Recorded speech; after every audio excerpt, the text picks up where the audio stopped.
ഈ ടീച്ചർ പ്രസംഗിക്കുന്നതും ഈ സംഘപരിവാർ നേതാക്കന്മാർ പ്രസംഗിക്കുന്നതും ബിജെപിയുടെ പല നേതാക്കന്മാർ പ്രസംഗിക്കുന്നതും അത് കേട്ട് ഈ വെള്ളാപ്പള്ളി നടേശൻ പ്രസംഗിക്കുന്നതും ഒക്കെ കേട്ടാൽ ഇവരൊക്കെ എത്ര വലിയ മാന്യരായിട്ടാണ് വന്ന് സംസാരിക്കുന്നത്. യുവരാജാവിന്റെ മനസ്സൊന്നു മാത്രമേ മന്ത്രിക്കുമായിരുന്നുള്ളൂ. എനിക്ക് സേവിക്കണം, എനിക്ക് ജനങ്ങളെ സേവിക്കണം. ടീച്ചറെ, എനിക്ക് വലിയ സങ്കടമുണ്ട്. ടീച്ചർ ആരെങ്കിലും പഠിപ്പിച്ചിട്ടുണ്ടെങ്കിൽ ആ കുട്ടികൾ ഇത് കേട്ടാണല്ലോ പഠിച്ചതെന്നുള്ള സങ്കടം എനിക്കുണ്ട്. ഇതാണ് ഇവിടുത്തെ വ്യവസ്ഥിതി. We are living in a very cruel society. ഇവിടുത്തെ ക്രമസമാധാന നില ആകെ തകരാറിലായിരിക്കുന്നു. കാരണം ഇവര് എന്റെ നിയോജക മണ്ഡലത്തിൽ പറവൂര് വന്ന് പ്രസംഗിച്ച് എന്താണെന്ന് ഞാൻ പറയാം. ഞാനന്ന് ഹരിത MLA എന്ന് മാധ്യമങ്ങളെല്ലാം പറയുന്ന കാലത്ത് ഇയാളുടെ ഹരിതം എന്ന് പറയുന്നത് പച്ചയാണ്, മുസ്ലിമിന്റെ പച്ചയാണ് എന്ന് പൊതുയോധി പ്രസംഗിച്ചാണ്. കണ്ടിട്ട് 8-9 വർഷമായതുകൊണ്ട് മറന്നു കാണുമെന്ന് കരുതി. നിന്നെ അങ്ങനെ വേഗം മറക്കാൻ പറ്റുമോ? ഇടയ്ക്കൊക്കെ ഓർക്കും. പിന്നെ കരുതി ആരെങ്കിലും തല്ലിക്കൊന്ന് കടലിൽ തല്ലി കാണും, അല്ലെങ്കിൽ ജയിലിൽ സുഖമായിട്ട് കിടക്കാന്ന്. അയ്യോ, അതെന്ത്? നിന്റെ കയ്യിലിരിപ്പതായിരുന്നല്ലോ. ഇവരെന്തും പറയും. ഇവരുടെ നാവിൽ നിന്ന് വർഗീയ വിഷമാണ് ചീറ്റുന്നത് എന്ന് പറയാൻ എനിക്ക് വിഷമമുണ്ട്. അതന്നത്തെ ചോരത്തിളപ്പിന് അവരെ മുമ്പിൽ ഇരുന്നു അവരുടെ മുഖം കണ്ടുകൊണ്ട് അത് പറയാൻ എനിക്ക് വിഷമമുണ്ട്. ഇവരുടെ എല്ലാ പ്രസംഗങ്ങളും വർഗീയ വിഷം ചീറ്റുന്ന പ്രസംഗങ്ങളാണ്.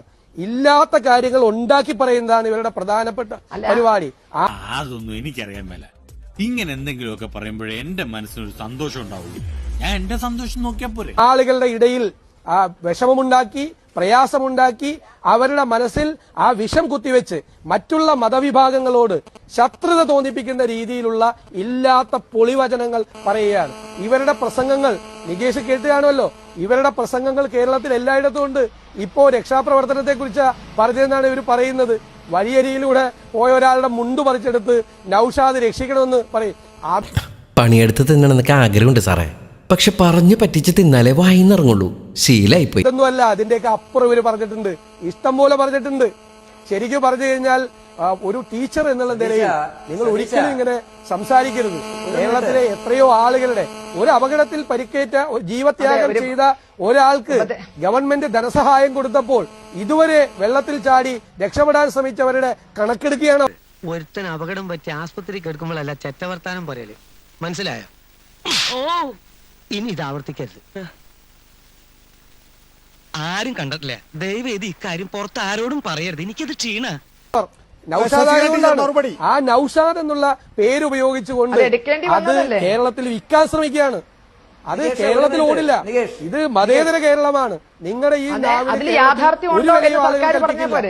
അത്രമാത്രം വിഷമാണ് നിങ്ങൾ ചീറ്റിക്കൊണ്ടിരിക്കുന്നത്. ഒരു കയ്യബദ്ധം നാറ്റിക്കരുത്. ഇതൊരു അജണ്ടയാണ്. ഇതിപ്പോ VD സതീശനാണെങ്കിലും ഉണ്ണിത്താനാണെങ്കിലും അവർ വന്നിരിക്കുന്നത് ശശികല ടീച്ചറുടെ പ്രസംഗത്തെ പറ്റി ഒരു കാടടച്ച് വെടിവെച്ചാൽ, കാരണം അവരുടെ മുന്നിൽ ജനങ്ങൾ വരില്ല.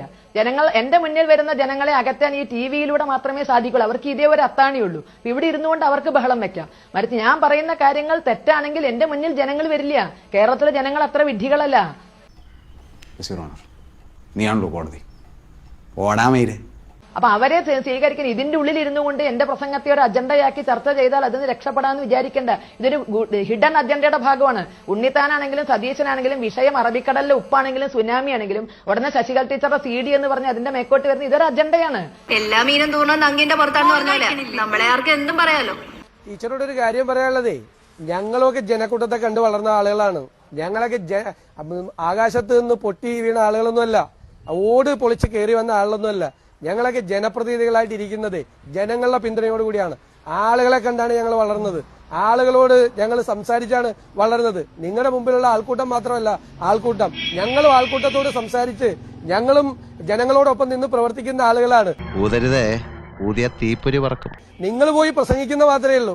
ഞങ്ങൾ ആൾക്കൂട്ടത്തിന്റെ കണ്ണീരൊപ്പിയും അവരുടെ സങ്കടങ്ങൾ മാറ്റി പ്രവർത്തിക്കുന്ന ജനപ്രതിനിധികളാണ്. ആൾക്കൂട്ടത്തിന്റെ കണക്ക് വെക്കരുത്. വർഗീയ വിഷം ചീറ്റുമ്പോൾ, ആളുകളുടെ വികാരങ്ങളെ വ്രണപ്പെടുത്തുമ്പോൾ, അതിനെ ഉത്തേജിപ്പിക്കുമ്പോൾ ആൾക്കൂട്ടമൊക്കെ ഉണ്ടാവും. ആ ആൾക്കൂട്ടത്തോടാണ് ഞങ്ങൾ പറയുന്നത്, ആ ജനങ്ങളോടാണ് ഞങ്ങൾ പറയുന്നത്. ഇവർ നടത്തുന്നത് കള്ള പ്രചരണമാണ്.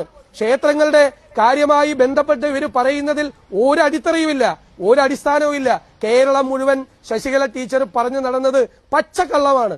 ആ കള്ളത്തരമാണ് ഇന്ന് നിയമസഭയിൽ ദേവസ്വം മന്ത്രിയുടെ വെളിപ്പെടുത്തലോടുകൂടി പൊളിഞ്ഞു വീണത്. ജംഗ്ഷനിലേക്ക് വാ, കാണിച്ചു തരാം. നിക്ഷേപിക്കുന്നു ക്ഷേത്രസ്വത്ത് എന്ന് സർക്കാർ പറയുന്നില്ല. കൊള്ളയടിച്ചതായി താൻ പ്രസംഗിച്ചുവെന്ന് തെളിയിക്കാനായിരുന്നു വി ഡി സതീശനോടുള്ള ശശികല ടീച്ചറുടെ വെല്ലുവിളി. ഒരു കൈപ്പഴ പറ്റി ഞാൻ നിലം തുടച്ചും വിറക് കീറിയും വെള്ളം കോരി കഷ്ടപ്പെടുന്നത് എന്തിനു വേണ്ടിയാ? ഞാൻ വെല്ലുവിളിക്കുന്നു, സർക്കാർ നേരിട്ട് കൊണ്ടുപോകുന്നു എന്ന് ഞാൻ പ്രസംഗിച്ചിട്ടുള്ള CD 24 മണിക്കൂറിനുള്ളിൽ റിപ്പോർട്ടർ ചാനലിലൂടെ കാണിക്കാൻ ഞാൻ VD സതീശൻ സാറിനെ വെല്ലുവിളിക്കുന്നു. ഇപ്പൊ എങ്ങനെയുണ്ട്? ഞാനത് ഏറ്റെടുക്കുന്നു, വെല്ലുവിളി ഏറ്റെടുക്കുന്നു. ഞാൻ ഇവനൊക്കെ പടക്കുറുപ്പന്മാരുടെ ഫാമിലിയാ. ഞങ്ങളുടെ രക്തമെന്ന് പറയുന്നത് ക്ഷത്രിയ രക്തമാ. അങ്ങനെ പറഞ്ഞു കൊടുക്കണ രമണ. വെല്ലുവിളി ഏറ്റെടുത്ത വി ഡി സതീശൻ 24 മണിക്കൂർ പിന്നിടുന്നതിന് മുമ്പേ തെളിവ് ഹാജരാക്കി. എന്റെ ലേറ്റസ്റ്റ് ഫോട്ടോ സഹിതം വാർത്ത പത്രത്തിൽ വന്നിട്ടുണ്ട്. നോക്ക്. Oh my God.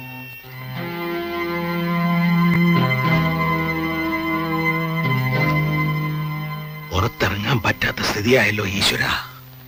പാവപ്പെട്ട ഞാനും നിങ്ങളും നമുക്ക് കൂട്ടായി ദൈവമല്ലാതെ മറ്റാരുമില്ല എന്ന ചിന്തയില് കണ്ണീരിൽ കുതിർന്ന നാണയ തുട്ടുകൾ കൊണ്ടുപോയി ഭണ്ണാരത്തിലിട്ട് കോടികൾ അവിടെ വരുത്തുന്നുണ്ട്.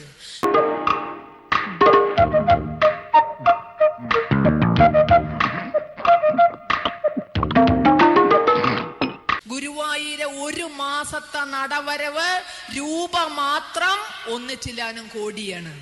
എവിടെ പോകുന്നു ഈ പണം എന്ന് ഈ നിൽക്കുന്ന ഹിന്ദുക്കൾക്ക് എപ്പോഴെങ്കിലും ചോദിക്കാൻ സാധിച്ചിരുന്നെങ്കിൽ ഇന്ന് ഈ അങ്ങാടിയിൽ ഇരിക്കേണ്ട ഗതികേട് നിങ്ങൾക്ക് വരുമായിരുന്നില്ല. എന്തിനാ അതിന്റെ താഴെ ഇരുന്ന് തണ്ടാനോ? ശബരിമലയിൽ ഒരു മണ്ഡല സീസൺ കഴിഞ്ഞാൽ നേരിട്ട് സർക്കാർ ഖജനാവിലേക്ക് എത്തുന്നത് 3000 കോടി രൂപയാണ്.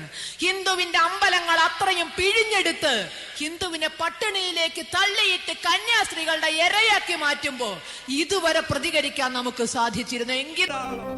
പ്രിയപ്പെട്ട നാട്ടുകാരെ, ഞാൻ പറയുകയാണ്, ഞാൻ ചോദിച്ചു പോവുകയാണ്. നമുക്ക് വടിയെടുക്കേണ്ടി വരുമായിരുന്നില്ല. ഇനി എടുത്തേ പറ്റൂ, കാരണം പിടി വിട്ടുപോയി.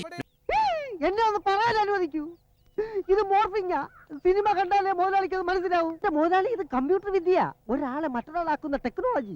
എന്റെ ചാനൽ ലൈക്ക് ചെയ്യുക, ഷെയർ ചെയ്യുക, സബ്സ്ക്രൈബ് ചെയ്യുക. നന്ദി. അറിയേരം മേരാട്ടുകുട്ടി മണി എന്റെ മേര സോപ്പ് പട്ടി. അറിയേരം മേരാട്ടുകുട്ടി മണി എന്റെ മേര സോപ്പ് പട്ടി. ആട്ടുപട്ടി വട്ടപ്പട്ടി വെറുതെ നിന്ന് കുട്ടപ്പട്ടി.